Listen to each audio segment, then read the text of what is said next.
First करें एक company है जिसके अंदर 2000 रुपये की इन्वेस्टमेंट रिक्वायर्ड, ठीक है, और उस इन्वेस्टमेंट के अंदर जो रिटर्न ऑन इन्वेस्टमेंट एक्सपेक्टेड है वो 20%। तो एक आदमी था सॉफ्टवुड की तरह, उसने कहा जी हम तो सूद पे काम नहीं करते, तो वो जो रिटर्न ऑन इन्वेस्टमेंट 400 रुपये बन गई, 2000 का 20%, सूद वो है नहीं, 100% एक्विटी है। तो उन्होंने 2000 के 2000 अपने डाल दिए। जब 2000 के 2000 अपने डाल दिए और 400 रुपये प्रॉफिट हो गया, तो वो एज्यूमिंग कि टैक्स नहीं है, टैक्स को इग्नोर कर दें, तो रिटर्न ऑन एक्विटी भी 20% हो जाएगी। तो एक चीज़ है रिटर्न ऑन इन्वेस्टमेंट, एक चीज़ है रिटर्न ऑन एक्विटी, ये दो मुख्तलिफ चीज़ें हैं।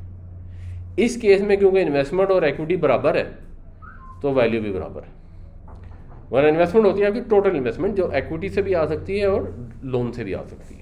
अगर एक कंपनी है बैंक से जाकर लोन लेती है, जैसे आजकल के हालात में फॉर एग्जांपल काइबोर होता है बैंकों का आपस का रेट, इंटर बैंक रेट, वो जनरली सबसे लोअर लेवल होता है, उस वो बेस होती है। तो अगर काइबोर मतलब 6% है ना, तो कोई कंपनी लोन लेने जाएगी, तो अगर तो कोई निशात के लेवल की कंपनी है ना, उसको 8% का लोन मिल जाएगा। कोई कंपनी अननोन कंपनी है, नई कंपनी है, उसको हो सकता है 10% में मिल जाए। कोई कंपनी है जिसने माजी में बहुत लॉसेस किए हुए हैं, उनका पैसे ही नहीं है, उसको हो सकता है 12 पे मिले, 14 पे मिले।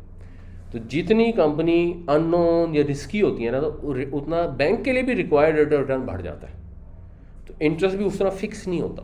अच्छा, अब क्या हुआ कि कंपनी ने डिसाइड किया कि सॉफ्टवेयर या कोई और कंपनी थी, तो उन्होंने क्या किया, उन्होंने कहा हम तो लोन लेंगे, तो लोन हम लेंगे 50%, तो 50% लोन लेंगे। और अगर अच्छा हाँ, मैं जो बता रहा था कि रिक्वायर्ड रेट ऑफ रिटर्न, अगर फर्ज करें एक कंपनी है उसने बैंक से लोन लिया ना, उसको 10% में मिला, तो रफ मोटा मोटा हिसाब होता है कि उसको अब जो एक्विटी पे रिक्वायर्ड रेट ऑफ रिटर्न होगा वो उससे ज़्यादा होगा, और उससे वो 3-4% ज़्यादा होगा। ये एक रूल ऑफ थंब होता है सादा।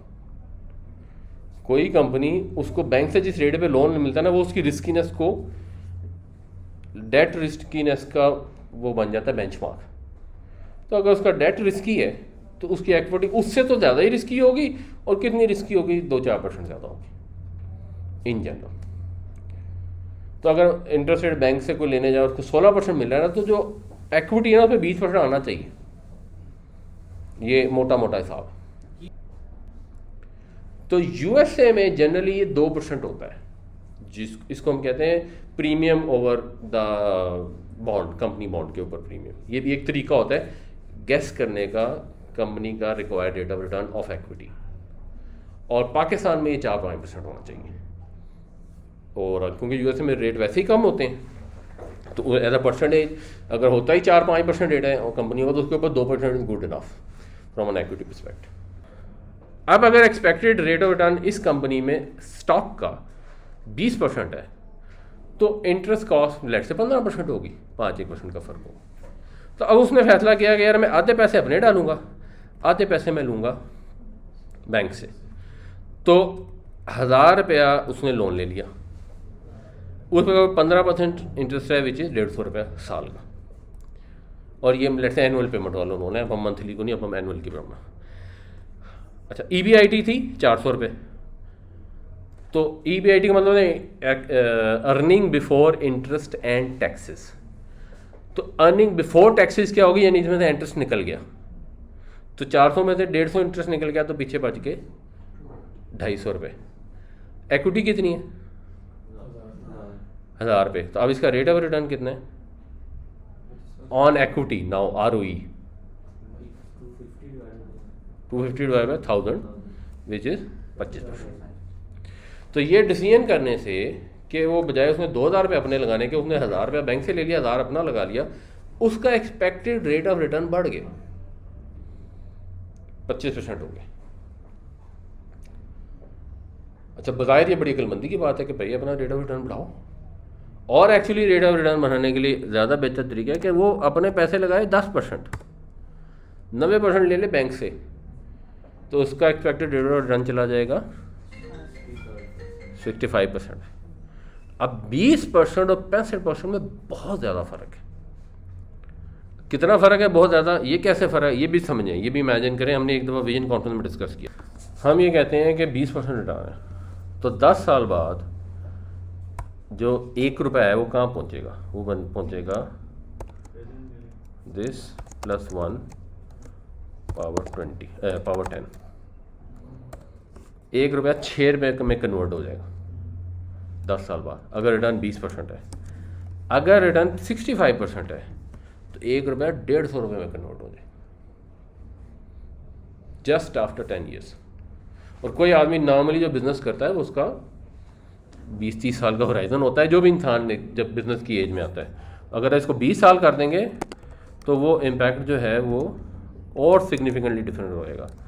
यानी ये 20 साल बाद 38 रुपये बनेंगे, ये 20 साल बाद 22,000 रुपये बन जाएंगे।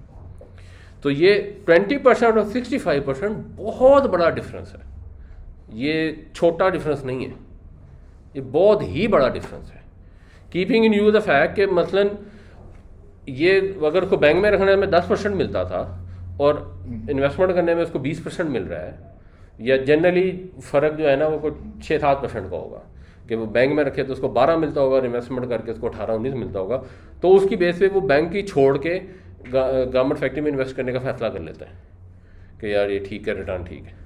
6% इज सो बिग। तो उस हिसाब से देखें तो 20 और 65 के अंदर 45% का फ़र्क। तो this is a very big difference जब आप ये लेवरेज बढ़ाते हैं। अब सवाल ये है कि अगर इतने लेवरेज बढ़ाने से रिटर्न मिल जाती है तो बड़ी अच्छी बात है, तो फिर सारे ये काम क्यों नहीं करते, या फिर सारों को ये काम करना चाहिए अगर रिलीजियस वो इंटरेस्ट ना हो। तो कोई और भी इफेक्ट होता है इससे। आपने बैंक को भी तो देना ना वापस 15%। हाँ वो तो ये दे दिया ना 270 रुपये। रिस्क होगा ना इसके अलावा रिस्क बढ़ गया। नहीं, इस रिस्क को कहते हैं फाइनेंशियल लेवरेज। मोटे मोटे 2 रिस्क होते हैं। एक होता है ऑपरेटिंग लेवरेज। ऑपरेटिंग लेवरेज क्या होता है कि एक आदमी है मिसाल के तौर पे, उसने पेट्रोल पंप लगा दिया और जनरल एक्सपेक्टेड है कि यहाँ से गाड़ियाँ गुजरेंगी और पेट्रोल जो है वो बिकता ही रहेगा, तो रिस्क कम है। और एक बंदे ने गवर्नमेंट का यूनिट लगा दिया, उसमें रिस्क ज़्यादा है। एक नॉर्मल से, वैसे तो अब आज पेट्रोल वाले काम में एक्चुअली अब रिस्क बढ़ता जा रहा है। तो एक तो ये, इसको कहते हैं ऑपरेटिंग लेवरेज। लेवरेज का मतलब क्या होता है कि आप ज़रा सा जोर लगाते हैं और अगली चीज़ आप बहुत भारी उठा लेते हैं। लीवर अप करना ये होता है ना, ये है फाइनेंशियल लेवरेज। जब आप बीच में डेट ऐड करते हैं, फाइनेंसिंग ऐड करते हैं, तो आपका रिस्क लेवल अप हो जाता है। कैसे होता है अब इसको हम समझने की कोशिश करते हैं। इसी एग्जांपल को हम लेते हैं, हम कहते हैं कि ये 2,000 रुपये की इन्वेस्टमेंट करके वो साल में 1,000 रुपये की 1,000 की सेल कर सकते हैं साल में। और आपकी जो कॉस्ट ऑफ गुड्स सोल्ड है ना, जिसको हम वेरिएबल कॉस्ट कहते हैं, वो है 50%। जैसे मतलब रेस्टोरेंट है, तो रेस्टोरेंट में ऑन एवरेज जो मटेरियल्स की कॉस्ट होती है ना 50% के करीब होती है, या 50 से थोड़ी कम होती है, डिपेंडिंग ऑन के क्या चीज़ बेच रहे हैं। मटन बेचेंगे तो ज़्यादा होगी मटेरियल कॉस्ट, चाइनीज़ बेचेंगे तो कम होगी, इट डिपेंड्स। तो लेट्स से 50%, तो 1,000 रुपये में से 500 रुपये तो निकल के कॉस्ट के वेरिएबल, और ऑपरेशनल ओवरहेड है 100 रुपये का, वो किराए हैं वगैरह वो। तो आपकी जो 1,000 में से 600 निकल गया तो 400 रुपये बच गया। 20% आपको मिल गया लेवर्ड। और अभी हम इसको लेते हैं 50% इक्विटी, और 25% जो है वो अगर जिसने बैंक से लेने का फैसला कर लिया उसको रिटर्न 25%।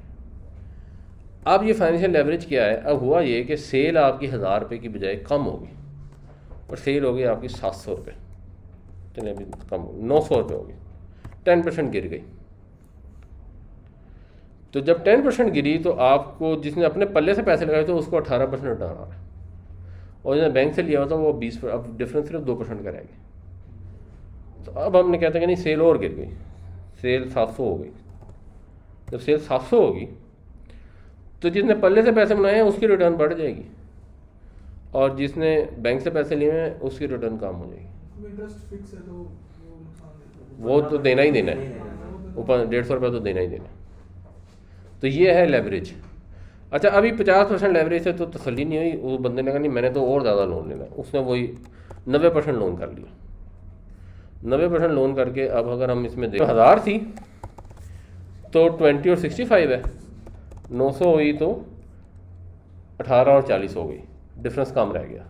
और जब 700 हुई तो जिसने पल्ले से पैसे डाले उसको तो 13% ही मिल रहा है, लेकिन जिसने बैंक से लिया था उसका -10% हो गया।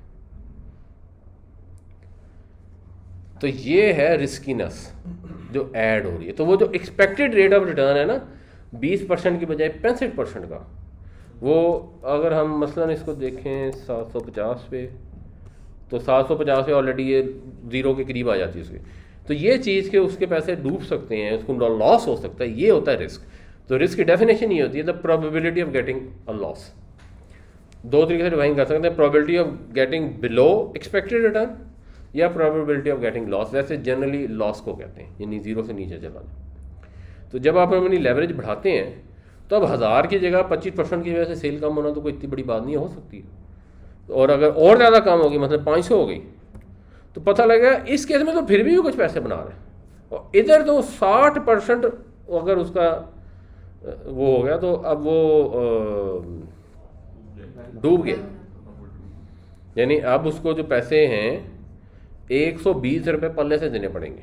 उसने अपना डाला हुआ है 200 रुपये, 200 रुपये में से 120 रुपये निकाल देगा तो पीछे तो बच जाएगा 80 रुपये। अच्छा फर्स्ट में उसने ऐसा ही कर लिया और 80 रुपये को बैंक से और लोन ले लिया, जब 80 रुपये बच जाएंगे तो ये तो 4% हो जाएगा, ये 96 चलेगा। और अगले साल फिर ये हो गया, तो अगले साल अब जब ये फिर हो गया तो उसके बाद 80 से और लॉस हो गया 138 का। अब को देगा ही नहीं बैंक लोन। बैंक लोन उसको देते हैं जिसको नहीं चाहिए होता, जिसको चाहिए होता है उसको नहीं देते, क्योंकि वो तो डूबने का खतरा होता है। बैंक ने भी तो अपनी रिस्कीनेस मैनेज करनी होती है ना।